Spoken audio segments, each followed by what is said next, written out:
You, Nova Fulbright, are finally able to deliver the scroll you received after completing the trial of the barb, back before your party heard about Ispin's passing. The black-robed mage Wyan offers to sponsor you for the test of high sorcery, which you eagerly accept. Cato and Huck agree to accompany you, while Sarlacc, not trusting the wizards in Wayreth, decides to stay back.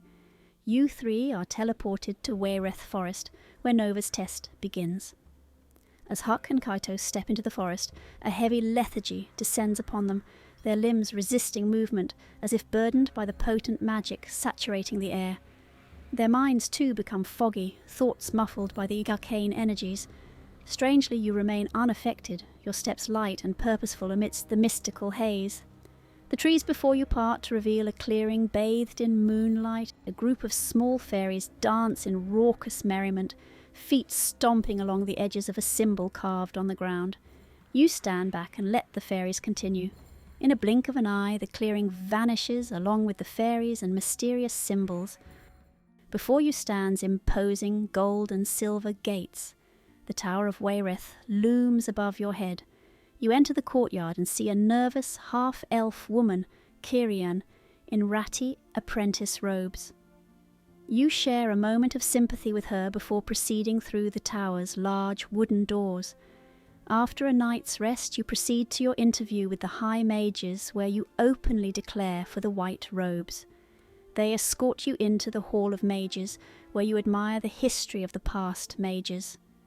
When you turn away from the hall, you realize you are not where you were previously. You stand at the bottom of a spiraling set of black stone stairs that leads to the door to the testing grounds.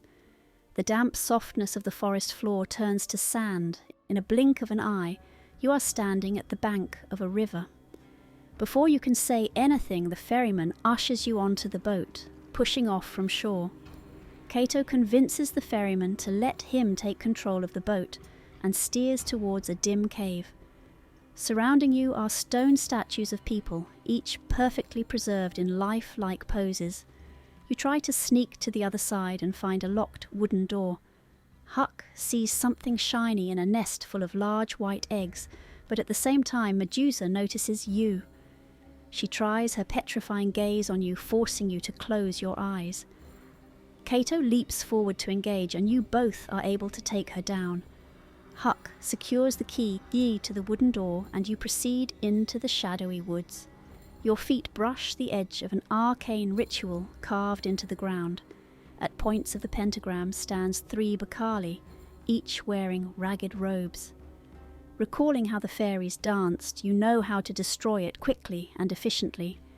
The circle's light and energy sputter out, the Bacali wither before your eyes. You hear a faint whisper of the Queen of Darkness cursing you. As you get your bearings, you realize you are now standing in the middle of an arena. You hear a yell, "Let the trial begin!" and see a whirlwind of weapons barreling towards Kyrian. You quickly decide to tackle both Kyrian and the mage attacking her, saving them both. In the chaos, Kyrian decides to give up her magic, hoping that you will do the same. To her sadness, you decline. She bows her head and rays of energy burst from her, unravelling the terror wind into a gentle breeze, weapons falling to the ground. You now find yourself in a beautiful glade surrounded by trees and a sparkling pond. Wandering down to the pond, you see the ghost of a young beautiful woman, but notice sadness in her eyes. You accept the invitation to wade in the pond, with her showing her kindness that she had long forgotten. Releasing her grip, she smiles at you and whispers, "Thank you." You head back to shore for a night's rest and to focus on the challenges to come. The next morning you find yourself standing upon a small dock within a sea cove. Beyond the dock, you see a subterranean tunnel lit by fungus. You swim to the tunnel and quickly start to be enveloped by water. Something slimy is all around you, and you get a sense of something, many somethings watching you. Cato slashes at the swimming eyes, but struggles to land a solid blow. You and Huck rain down lightning and thunder to destroy the eyes before swimming to safety. You stand before crimson metal doors lined with strange runes and a hand-shaped hole.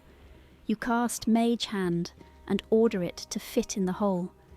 Spikes cut through the magical hand and the double doors slide into the wall, revealing a breathtaking, misty lake.